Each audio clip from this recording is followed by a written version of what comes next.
Government grant for expenses incurred, அது government reimbursement expenses. சரி, என்ன அப்படின்னு ஃபர்ஸ்ட் நம்ம பார்க்க போகிறோம். இது ரொம்ப சிம்பிளான விஷயம் தாங்க. கவர்மெண்ட் கிராண்ட்டு ரிசீவ்டு மூணா பிரிக்கிறோம். Government grant received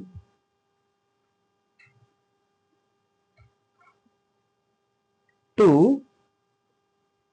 reimburse expenses. அப்போ இது என்ன லாஜிக்னா, கவர்மெண்ட் கிராண்ட் நம்ம வாங்குறதே எதுக்காக அப்படின்னு பார்த்தீங்கன்னா, reimbursement of expenses of first year. அப்போ இந்த சிஜியை என்ன செய்யணும், நம்ம டிரான்ஸ்ஃபர் பண்ணணும் எங்கே அப்படின்னு பார்த்தீங்கன்னா பிஎன்எல் அக்கௌண்ட். அப்போ CG transfer to PNL account. நல்ல லாஜிக்காக நீங்கள் புரிஞ்சுக்கணும். ஃபஸ்ட்டு எதுக்காக அப்படின்னா, ஃபஸ்ட்டு நம்ம வந்து கவர்மெண்ட் கிராண்ட் ரிசீவ் பண்ண நம்ம என்ன என்ட்ரி போடுவோம் அப்படின்னா, cash account debtor to CG, அதை 10,000 வச்சுக்கலாங்க.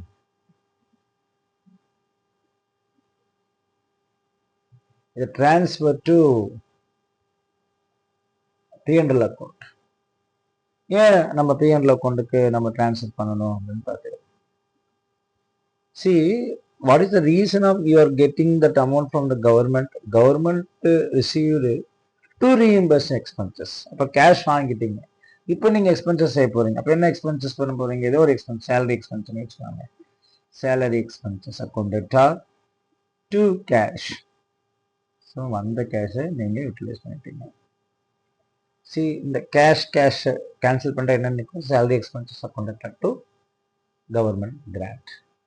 ஸோ சிம்பிள், இவ்வளோதான் லாஜிக். அப்போ எதனா சொல்கிறேன்னா, government grant for expenses incurred அல்லது government reimburse salary expenses. What is call reimbursement? நீங்கள் செலவு செஞ்சிருங்க, நான் உங்களுக்கு என்ன ரீஇம்பர்ஸ்மெண்ட். அப்போ என்ன இருக்கும், salary expenses account debtor to salary expenses account debtor to cash. நீங்கள் இப்போ ஃபைல் பண்ணிட்டீங்க, செலவு பண்ணிட்டீங்க, அடுத்தது கவர்மெண்ட்டுக்கு உங்களுக்கு அந்த காசு வந்துடும். அப்போ cash account debtor to government grant 10%. சரி, திஸ் இஸ் லாஜிக். சி டே ஒன்லேயே இப்படி நம்ம போகலாம். சரி, இல்லை சார் இந்த கவர்மெண்ட் வந்து 3 years தருது, அப்போ நீங்கள் 3 years 2 years 1 year 2 year 3 year what ever it is, எப்படி போட்டாலும் நீங்கள் இந்த கான்செப்ட் இப்படி தான் நீங்கள் போட்டாகணும். இது வந்து reimbursement of government expenses or government grant received for expenses incurred. So these are all the concepts. And next வந்து refund of government grant. It's very important. என்னங்க, refund of government grant. இது என்ன அப்படின்னு கேட்குறாங்க. When grant received, it was fully transferred to P&L account. அப்ப என்ன சொல்றாங்க, when grant was received, it was fully transferred to P&L account. What is journal entry for refund? Refund of government grant. When government grant received, it was fully transferred to P&L account. What is journal entry for refund? Refund ஓட journal entry என்ன போடுவீங்க, refund account data to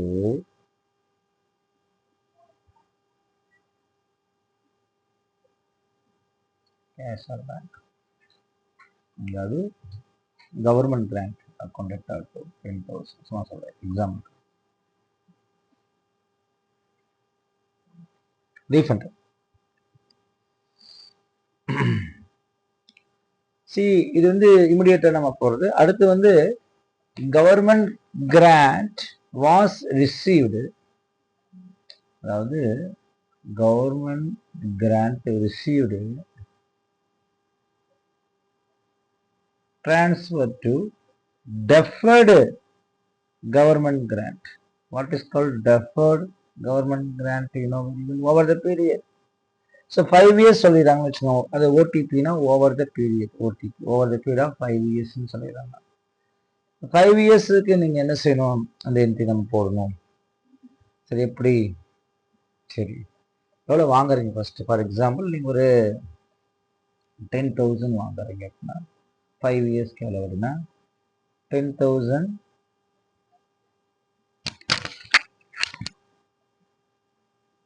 வகுத்தல் 5 years.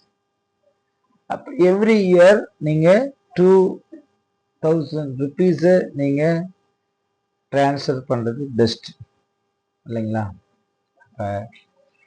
TCG என்ன entry போடுவீங்க? S, இது ரொம்ப easy தானே. அப்ப government grant received to DCG transfer to PNL account deferred government grant and recognized in PNL account over a period of 5 years. அப்போ இமிடியேட்டா நீங்க இங்க போட்டதால இந்த refund account to bank account, government grant account to bank account. இப்போ over the period போட்டீங்கன்னா என்ன செய்யணும்? 5 இயர்ஸ்னா 2,000 ரூபாய் நீங்க போடுங்க. அப்போ 2,000 ரூபாய் ஒவ்வொரு வருஷம் இந்த நீங்க போட்டு பண்ணுங்க. என்னது? DCG account to cash account, sorry DCG account to refund பண்ணுங்க. Refund of government grant. Sir ஏன் நீங்க ரீஃபண்ட் பண்றீங்க? அதான் இந்த கேள்வி. ஃபர்ஸ்ட் ஏன் நம்ம ரீஃபண்ட் பண்ணுவோம் அந்த கேள்வி நான் சொல்ல மாட்டேன். ஆனால் ரீஃபண்ட் ஆஃப் கவர்மெண்ட் கிராண்ட் அவங்க ஒரு கண்டிஷன் சொல்லியிருப்பாங்க. அந்த கண்டிஷன் நீங்க ஃபுல்ஃபில் பண்ணல, அப்போ பணத்தை வந்து என்ன செய்யணும்? ரீஃபண்ட் பண்ணணும். அப்போ யார் பெறுபவராக? அந்த ரீஃபண்ட் அக்கௌண்ட், தட் மீன்ஸ் அவங்க கவர்மெண்ட் கிராண்ட் வந்து this is called government grant. And refund after 3 years. அப்போ இனிஷியல் பீரியடில் நான் என்ன செஞ்சிருப்பேன்? அதை வந்து நான் இன்கமாக கன்சிடர் பண்ணி வச்சுருந்துருப்பேன். அதை திருப்பி நான் வந்து என்ன செய்ய போகிறேன்? ரீஃபண்ட் பண்ண போகிறேன் போது ரீஃபண்ட் பண்ணும்போது நீங்கள் என்ன செய்யணும்? கண்டிப்பாக அதே கான்செப்ட் தான். என்னென்னா சிஜியை ஃபஸ்ட்டு நீங்கள் இன்கமாக வச்சுக்கணும். இப்போ சிஜி வந்து நீங்கள் என்ன செய்யணும்? டெபிட் பண்ணிவிட்டு நீங்கள் திருப்பி நீங்கள் தான் காசு கொடுக்க போகிறீங்க. CG account to cash account.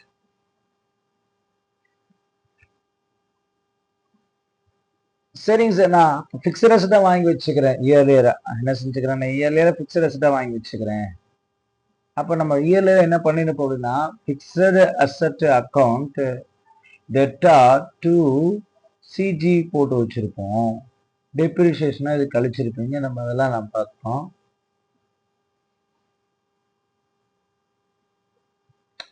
But நம்ம என்ன பண்ண போகிறோம்? அதையும் நம்ம என்ன செய்ய போகிறோம்? ரீஃபண்டு பண்ண போகிறோம்.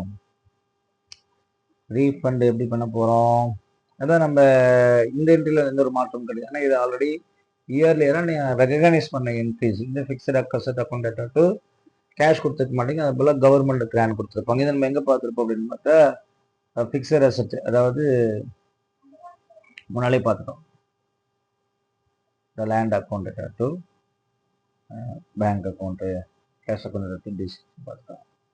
பட் இப்போ அதே தான் இயர்லியராக நம்ம ரெகனைஸ் பண்ணியாச்சு. இப்போ வந்து அந்த கண்டிஷன் ஏதாச்சும் நம்ம ஃபுல்ஃபில் பண்ணலை, அதனால் நம்ம என்ன செய்ய போகிறோம்? அதை ரிவர்ஸ் பண்ண போகிறோம். அப்படிங்கும்போது ஆட்டோமேட்டிக்காக CG account data to cash account தான் அந்த கான்செப்ட்.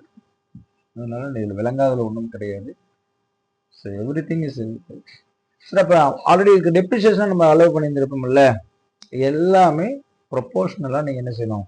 ரிவர்ஸ் பண்ண வேண்டியதான். அப்போ always proportional reversement is very important. Proportional reverse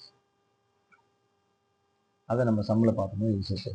so என்னென்னலாம் நீங்கள் இதுக்கு மேலே இன்கமாக டிக்ளேர் பண்ணீங்களோ அதெல்லாம் திரும்ப ரிவர்ஸ் ஆகிடும் அப்படிங்கிறதான் ஒரு முக்கியமான விஷயம். That's all.